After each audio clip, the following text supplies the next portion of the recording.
Phoenix is maybe on the national radar for big sporting events and golf courses and resorts. Those are all great, but that's not the whole story. We don't do well on the national rankings. We're severely underfunded. We rank toward the bottom, 46th or 47th in the rankings for child wellness, child school preparation, and graduation rates in the country.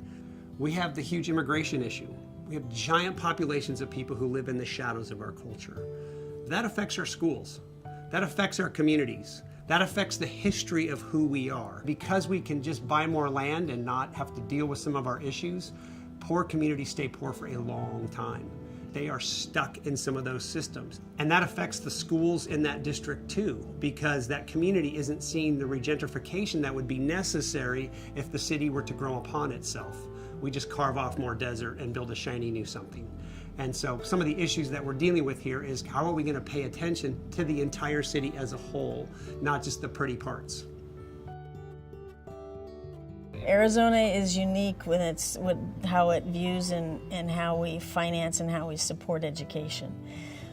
Because we're unique in how we do it, it's going to take a village.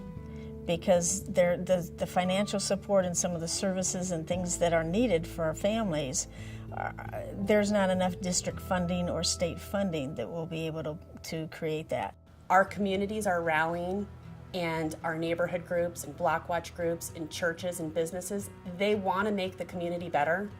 And so they're willing to come forward, and when we have a conversation about what the true needs are and they see that happen, that's when the magic happens. I think in Phoenix, we are a melting pot, and it is bringing lots of different things together, but I think there's an understanding of our community is only as strong as what the school might be perceived as.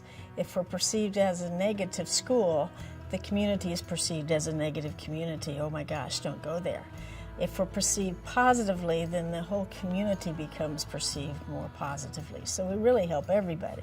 But in all the districts I meet with, they're building these connections, and businesses and churches and community groups and old people and young people and disabled people and people that aren't disabled are all working together, and we're learning more about each other. It's becoming a richer, deeper, more intense environment, and needs are getting met. Now there's more than one church surrounding schools, and they're flourishing with the businesses that are right in their neighborhood. And this makes sense to everybody in the long run. That neighborhood association that is right there, that school, that university, those churches, they all have the same basic core community. So we're not trying to import from far away, we're trying to bring transformation right where they are. And I think you first have to believe that you need to work as a team to make some improvements in the school, and you can't as a school do it on your own. So in Phoenix, I believe that we have acknowledged that our schools do need extra assistance, and it can't just come from the schools. Every which way you turn, because of the partnerships that we have with our community, with our churches, with businesses, with everybody who wants to help, we've been able to turn a school. We get asked, why is it happening so well in Phoenix? Because I think for us, we feel like we've just got it going. We can say, I would think I could probably pick 50 or 60 public schools that I know today have a faith partner, have a church connected to them, not just a hit and run project. And so in a way, I feel like we've just begun. But I would say the reason we have gotten as far as we've gotten now is really amazing people have humbled themselves enough to work together. At least in my day and age, you always had family to go to somehow, somewhere, someplace. And I'm not sure that's as strong today.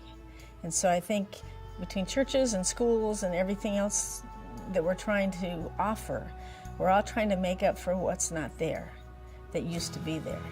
Every kid deserves clothing and food and good education, but they also deserve adults who know them, who know their name, who know their family, who care about where they come from, who care about where they're going to go. I want us to start winning more. So what does a win look like? I think a win looks like when a kid who wanted to quit doesn't, because somebody believed in them, because somebody painted the gym.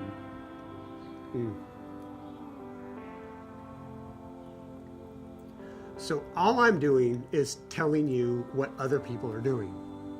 So what keeps me going and wanting to do this is the fact that I know dear people who get out of their comfort zone and take their time and money and energy to love an outcast kid through all kinds of different agencies, through all kinds of different projects. It looks different.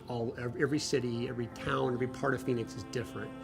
But that is so fun for me to tell. That is so fun for me to champion. The reason we do what we do is because I want to tell the success stories well. I want to speak not just for the person who's successful, but for the kid who has no one else talking for him.